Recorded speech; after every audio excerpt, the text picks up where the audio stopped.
마이크로바이옴은 어떤 특정 환경에서 미생물들의 어떤 군집, 그 생태계를 일컫는 단어라고 이해하시면 됩니다. 이 마이크로바이옴이라는 단어는 그럼 언제부터 우리가 좀 자주 접하게 됐느냐?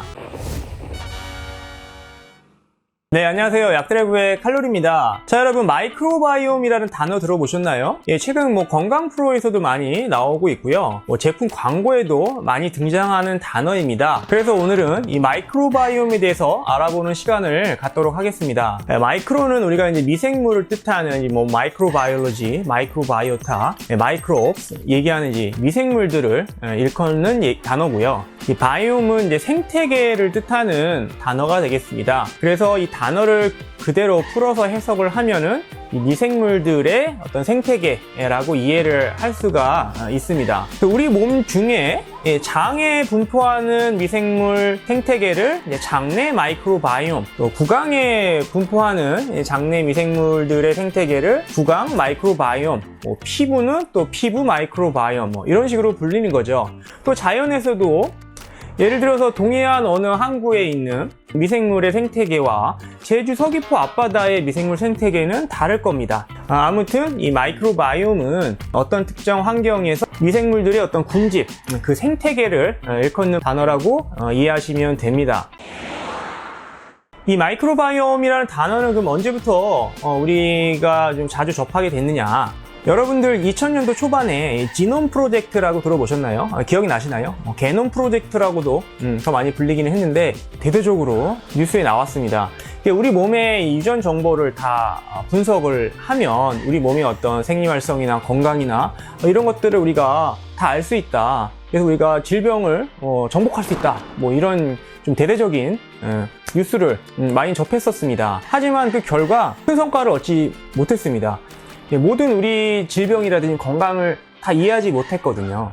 자, 그러다가 우리 몸에 이제 다양한 미생물들이 우리가 같이 살고 있습니다. 어느 누구나 거스를 수 없는 그런 사실이죠.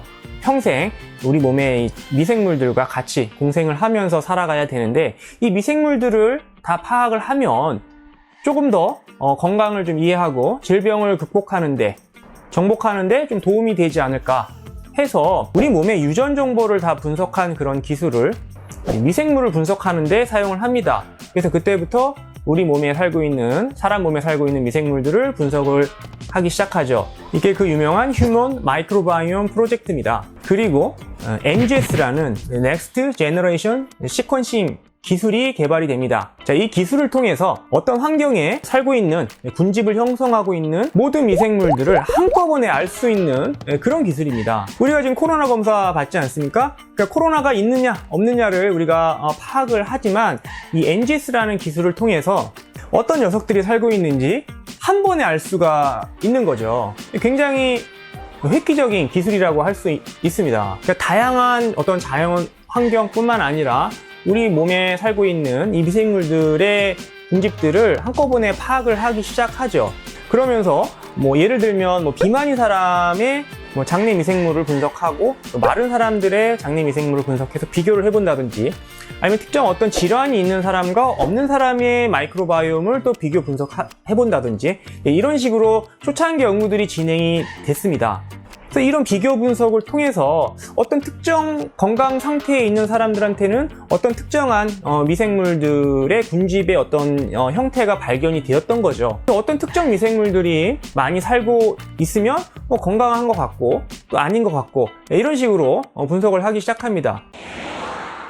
그래서 이제 최근까지 거의 한 20년 가까운 세월이 이제 지나면서 굉장히 많은 연구들이 진행이 됐습니다. 거의 모든 질병과 관련된 연구 논문들이 발표가 됐고요. 이런 연구들이 쌓이다 보니까 이 마이크로바이옴이라는 것이 건강에 굉장히 중요하다. 어떤 질병을 예방하고 치료하는데 굉장히 중요한 역할을 할 수 있을 것 같다라고 연구자들이 생각을 하게 된 거죠. 이런 연구들이 많이 보고가 되다 보니 자연스럽게 그와 관련된 산업도 커지게 되면서 여러분들이 지금 유산균부터 시작해서 다양한 마이크로바이옴 관련 제품들을 복용하신다든지 섭취하신다든지 또 사용을 하고 있는 겁니다.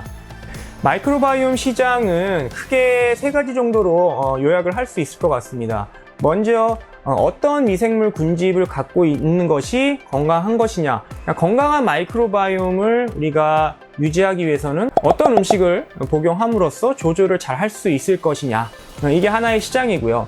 두 번째로, 그러면 어떤 균주가, 어떤 미생물이 특정하게 변화를 줄 수 있는지, 그러니까 우리가 유산균을 많이 먹지 않습니까? 그런 것처럼 어떤 특정 균주를 우리가 치료제로서 개발을 할 수 있지 않을까 해서 마이크로바이옴 관련된 신약 개발도 하나의 큰 시장이라고 볼 수가 있겠고요. 마지막으로 이런 마이크로바이옴의 어떤 변화들을 잘 파악을 해서 질병을 예측하고 진단할 수 있지 않을까라는 기대도 많이 하고 있어서 그와 관련된 연구들도 많이 되고 있습니다. 당연히 그와 관련된 사업이나 비즈니스도 주목을 받겠죠. 관련 주식들도 지금 많이 주목을 받고 있는 상황이고요. 자, 그래서 마이크로바이옴이라는 단어를 앞으로도 굉장히 많이 접하시게 될 것으로 생각되기 때문에, 자, 오늘은 이 마이크로바이옴이라는 단어가 어떤 뜻을 갖고 있는지 알아보는 시간을 가져봤습니다. 감사합니다.